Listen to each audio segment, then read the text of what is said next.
Bonjour, première vidéo de 2019. Vous avez vu, j'ai un joli micro. Alors, pour cette première vidéo de l'année, je vais vous proposer, je ne sais pas trop comment appeler ça, je vais appeler ça la trousse de premiers soins quand on part en voyage avec un bébé. Voilà, donc c'est un retour d'expérience. Donc Zia maintenant va avoir 3 ans, on a commencé à voyager quand elle avait 4 mois.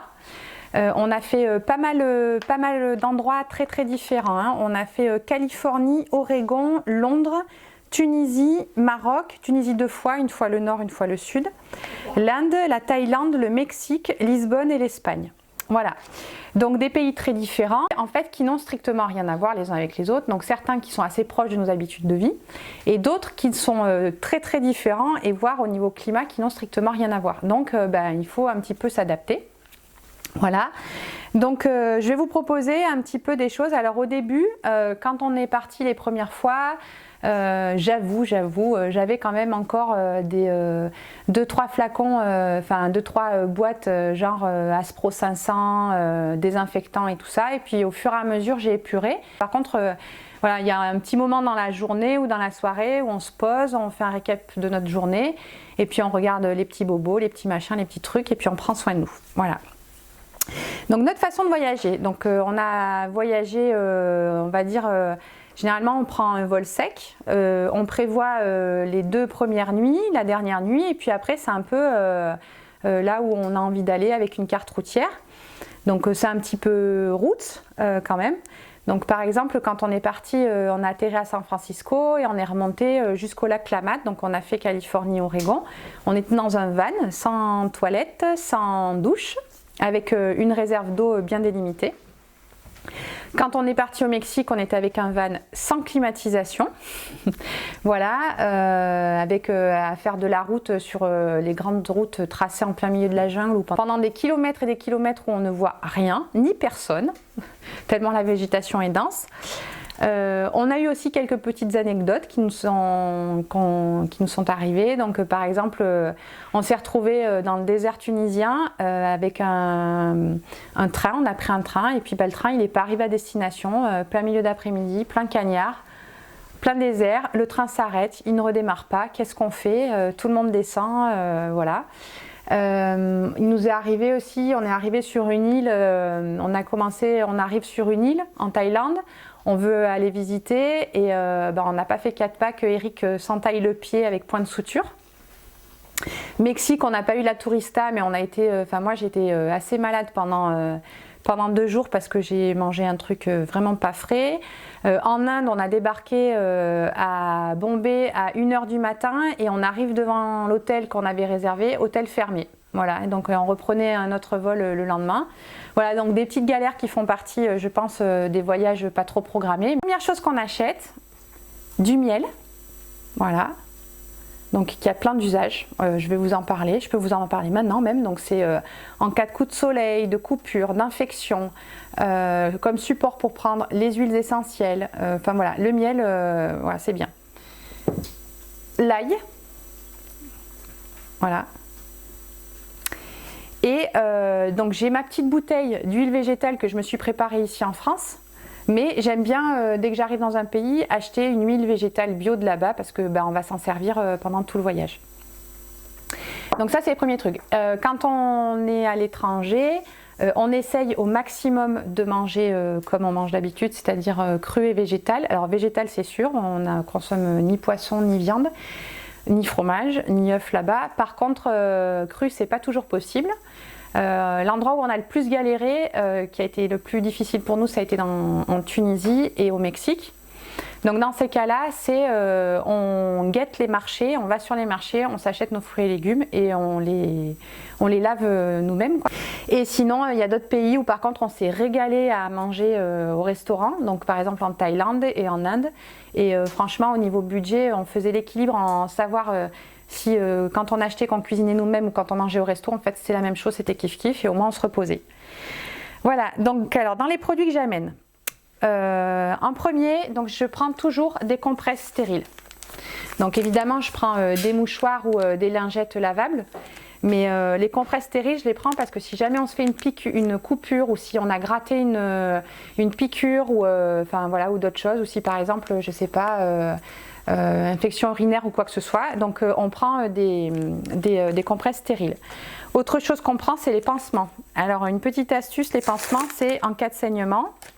Donc vous avez le pansement et là vous mettez une goutte d'huile essentielle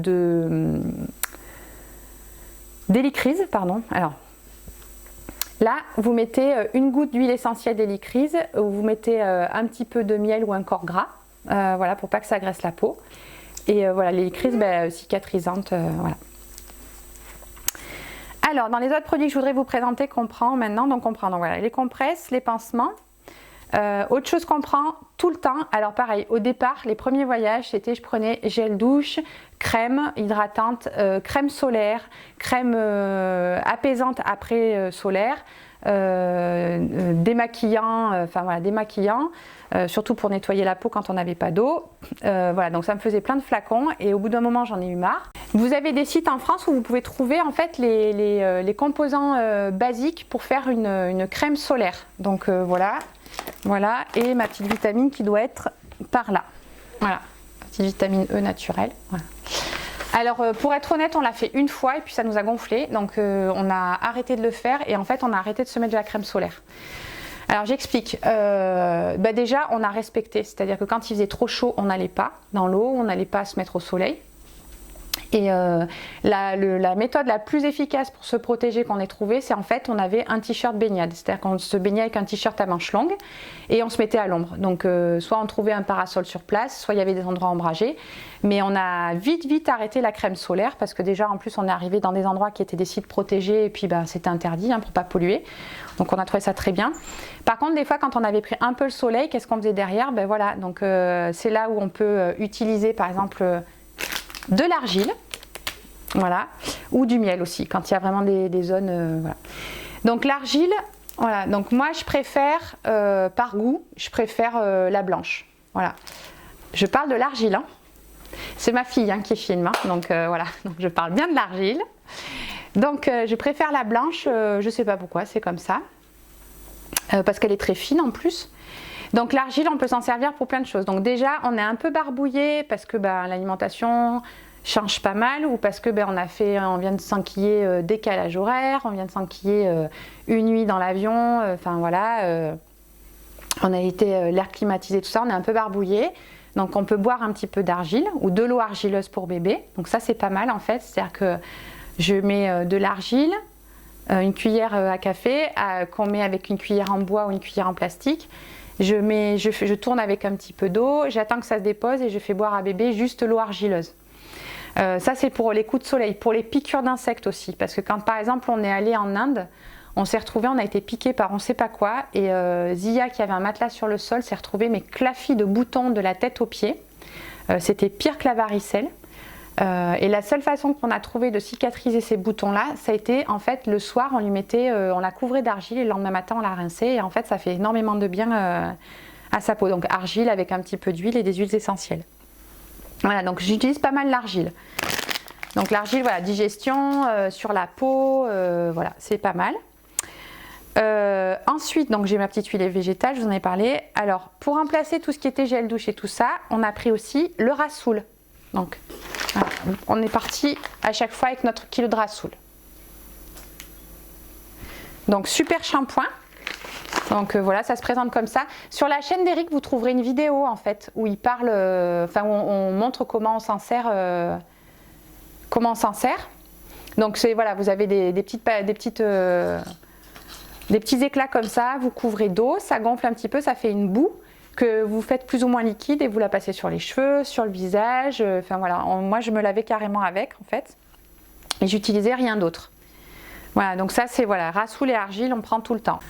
Alors un autre produit que je veux vraiment vous présenter, alors nous on a choisi cette marque mais bon, je sais qu'il existe d'autres marques.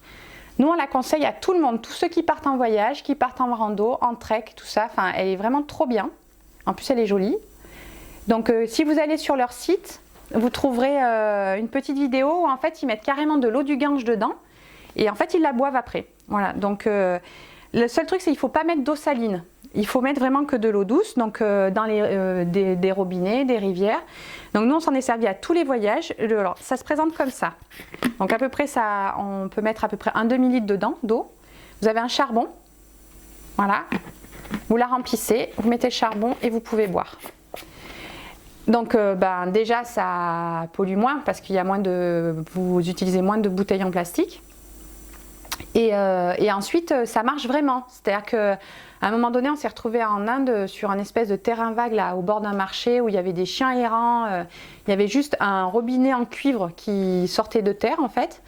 Eric l'a rempli, donc moi j'étais un peu méfiante, je disais ouais, voilà, je vais le laisser boire et on va voir ce qui se passe. Et en fait non, tout va bien. Et en plus, alors le goût est pas, ça a un petit goût, hein, ça a un petit goût, je ne saurais pas dire de quoi, mais en tout cas ce qui est sûr c'est que ça permet de boire correctement quand on est en voyage. Donc ça c'est la gourde qu'on amène tout le temps. Dernier petit produit et de taille que je vous présente, avec lequel dont je ne me sépare jamais. Je les utilise au quotidien pour tout et n'importe quoi, que ce soit pour les petits maux du cœur ou les petits maux physiques, c'est les huiles essentielles. Alors oui, je sais, c'est très controversé. Oh là là, mon Dieu, surtout pas d'huile essentielle pendant la grossesse, sur bébé vraiment pas non plus. Moi je suis pas de cet avis, par contre c'est sûr qu'il faut prendre beaucoup de précautions. Alors je vous conseille ces deux petits livres. Donc j'avais fait déjà une vidéo avec Nelly, qui pour moi est vraiment la personne la plus amoureuse, la plus aimante et celle qui sait le mieux parler et utiliser les huiles essentielles en France. Voilà, donc elle a écrit ces deux petits livres, donc c'est l'aromathérapie, la femme enceinte, l'aromathérapie et l'enfant. Et donc elle donne des précautions d'emploi et elle dit quelque chose que je trouve qui est très juste, c'est que c'est au moment de la grossesse où on prend le plus normalement soin de nous et où on peut vraiment profiter au maximum de la synergie des huiles essentielles. Évidemment, il ne faut pas le faire n'importe comment. J'ai eu du mal, hein, moi aussi, à franchir le pas, mais franchement, moi je vous dis, on l'emploie quasiment tous les jours pour tous les petits maux et on en est très content. Donc quand on part en voyage, alors si vous partez en voyage, moi j'en ai une à amener. Si vous devez en amener qu'une, c'est celle-ci, c'est la lavande fine. Donc la lavande fine, elle sert pour tout, désinfectant, décontractant, un petit coup de stress, énergisant, un petit massage sous les pieds, voilà, les petits maux de cœur des transports, enfin tout, vraiment l'huile essentielle de lavande, elle sert à tout. Voilà, donc si vous devez en amener qu'une, ce serait celle-là. Moi j'en amène à peu près 2, 4, 6, 8. Voilà, donc l'huile essentielle de lavande. Ensuite, la cannelle. Alors moi celle-là, je l'adore. Je l'adore parce que un petit coup de fatigue, une nuit pas super bien passée ou quoi que ce soit. En massage, donc toujours, hein, je vous ai dit, hein, je prends mon huile végétale. Je la dilue bien dans l'huile végétale et je fais des massages sous les pieds. Donc voilà. Ensuite, la cannelle, c'est aussi si vous êtes les hauts le cœur. Les hauts le cœur, vous êtes dans des endroits où l'odeur est vraiment pas terrible, beaucoup pas trop dormi, beaucoup chahuté par les transports, ou la nourriture qui est trop différente, ça passe pas. Moi je la prends en interne en fait. Une goutte en interne sous la langue avec une cuillère de miel. J'en donne pas à Zia par contre de celle-ci. Ça m'est arrivé quand elle était à la maison avec j'ai appelé ça une grippe, mais c'était pas vraiment une grippe en fait, où j'en ai mis une fois sous les pieds en fait en stimulant, mais c'est tout. Celle-là je la donne pas. La deuxième c'est l'hélicryse, enfin la troisième en fait, puisque je vais vous présenter la lavande, la cannelle, donc l'hélicryse. Donc l'hélicryse, moi je m'en sers beaucoup en cas de saignement. Il fait chaud, humide, j'ai tendance à saigner du nez facilement, donc l'hélicryse pour l'utiliser, je prends mon huile végétale, donc je m'en mets sur le bout des doigts, je mets une goutte d'hélicryse et là, voilà comme ça. Voilà, là je vous dis pas comme les ados rigolent aussi. Bref, donc ça je le mets vraiment en cas de saignement. Et aussi par exemple quand on a gratté des boutons ou quand on s'est coupé. Voilà, donc l'hélicryse ça stoppe les saignements, c'est quand même pas mal. Ensuite, le citron. Alors le citron, on peut s'en servir en cuisine déjà. Et puis aussi, moi ce que j'aime bien dans le citron, c'est qu'en fait elle a la réputation bien vérifiée qu'elle assainit l'eau aussi. C'est-à-dire que, donc ça vous avez en sophistiqué, mais vous avez ça aussi. C'est-à-dire que si vous voulez vous servir de l'eau pour vous brosser les dents ou quoi que ce soit, vous mettez l'eau du robinet, vous mettez 1 litre d'eau, une goutte de citron et en fait ça tue tous les germes. Donc ça c'est quand même efficace. Petite anecdote, en fait, quand on était en Inde, à un moment donné, on s'est retrouvés, on était super détendu dans un endroit paradisiaque. Et en fait, on avait donc une chambre et puis on avait une salle de bain à ciel ouvert en fait. Et on avait une douche très rudimentaire mais qui faisait vraiment paradisiaque dans ce contexte-là. Donc on prenait les douches vraiment là comme ça, trop bien. Et puis forcément, Zia nous imitait et ouvrait grand la bouche et a bu de l'eau en abondance de la douche. On n'a pas calculé de suite. Premier réflexe, on lui a donné une goutte de citron. Donc on avait de la pâte de date, on a mis une goutte de citron dedans et on lui a donné. Et en fait, elle n'a rien eu, pas de diarrhée, rien du tout. Alors peut-être que sans ça, elle n'aurait rien eu non plus, hein, mais on n'a pas pris le risque en fait. Donc voilà, citron. Elle avait 1 an. Ensuite, donc Golteri. Alors moi j'appelle ça, c'est l'huile essentielle des grimpeurs, de ceux qui font de l'escalade. L'avantage de cette huile-là, c'est que bon, elle sent le camphre, elle a une odeur très particulière, qu'on aime ou pas, moi j'adore. Donc ça c'est, voilà, on a passé la journée à marcher avec bébé dans le Manduka ou dans le porte-bébé. Voilà, on a beaucoup marché, fait du vélo. Enfin bon, c'était où on a dormi assis avec plein de courbatures. Un petit massage avec la Golteri, ça détend et ça fait beaucoup de bien. Ensuite, camomille romaine. Alors celle-ci c'est accessoire vu le prix, je dirais, mais celle-ci, voilà, quand il y a un petit stress ou s'il y a un petit peu la pression du genre ah mais non mais je t'avais dit que c'était par là, mais non mais tu dis n'importe quoi, enfin voilà, petits accrochages, ça détend tout le monde en fait, la camomille. Voilà, le tea tree, désinfectant, surtout pour les piqûres, piqûres d'insectes en fait, voilà, diluées, on met du tea tree et protectrice, c'est-à-dire que ça éloigne aussi. Donc ça, quand on se couchait, on mettait sur l'oreiller, on était sûr qu'on ne se faisait pas embêter par les moustiques. Et la dernière, alors là, voilà, ça c'est la menthe poivrée. Donc ça c'est pareil, moi elle est essentielle pour moi la menthe poivrée. Quand on n'a plus suffisamment d'eau, par exemple quand on avait le van et qu'on n'avait plus d'eau, donc on la gardait pour boire. Donc pas de douche, pas trop au niveau hygiène, minimum.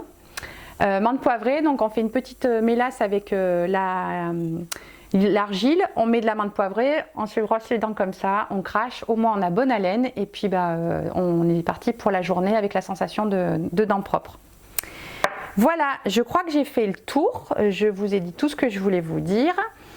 Si vous avez d'autres infos, moi je les prends avec plaisir. Si vous avez des questions complémentaires, n'hésitez pas à les mettre sous la vidéo et je vous répondrai.